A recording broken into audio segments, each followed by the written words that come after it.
So, dito nga po mga kalingap mga ka-EDC, kwarto ni Beyonce punong-puno na ng gamit sa sobrang dami. So, yan po yung ating pag-uusapan po mamaya mga kalingap mga ka-EDC. Pero bago po natin ipagpatuloy ang video ito sa mga bago pa lang po sa ating munting channel, huwag po natin kalimutang suportahan ang ama ng Kalingap Kuya Val Santos Matubang at Kalingap Rob.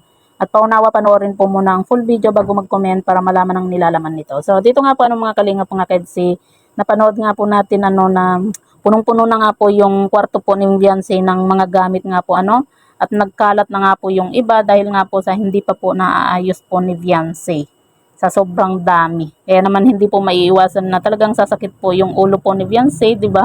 Kasi tayo nga po mga kalingap kapag nag-aayos po tayo sa loob po ng bahay, sa mga cabinet po natin, di ba?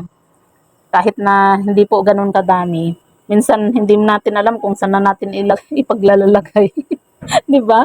Eh di mas lalo na po itong si Beyonce na napakadami po niyang gamit, lalo na po sa mga damit, 'di ba?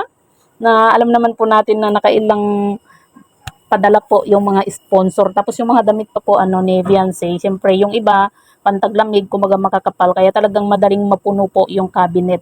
Kaya nga po 'di ba yung sabi ni Kalingap Edo kailan yun dun sa nag-interview sa kanya sabi po niya kulang daw po yung cabinet po ni Beyonce para sa mga damit kasi siyempre 'di ba sa dami po ng mga nagbigay po dito kay Beyonce ng mga damit, talagang kukulangin yung binili po ni Dr. Love na cabinet nga po Kaya sabi po ng iban, dagdagan na lang daw po yung cabinet po ni Beyonce para mailagay pa po niya yung iba po niyang gamit. Pero may mga nababasa po tayo napapansin po nila. Sabi po ng ibang nagko-comment nga po. Nung nasa lumang bahay po sila Beyonce, sabi nila nagtataka po sila kung saan daw inilagay ni Beyonce yung mga gamit po niya kasi 'di ba?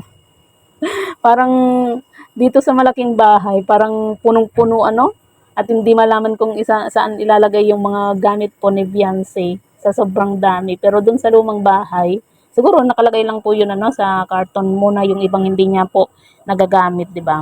At yan nga po mga kalingap mga ka-EDC. Grabe talagang mala fairy tale yung buhay po ni Beyonce, 'di ba? Kasi nasubaybayan po natin yung buhay po ni Beyonce at talagang grabe, deserve po ni Beyonce na matulungan.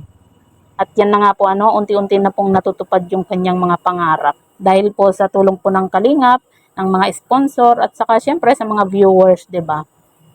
Kasi kung wala pong viewers, hindi po kikilala ang Tambalang EDC. At yan nga po mga Kalingap mga ka-EDC. Masaya po tayo dahil sa wakas, ribbon cutting na po ng bahay po nila Beyonce bukas. At yan po yung ating aabangan nga po.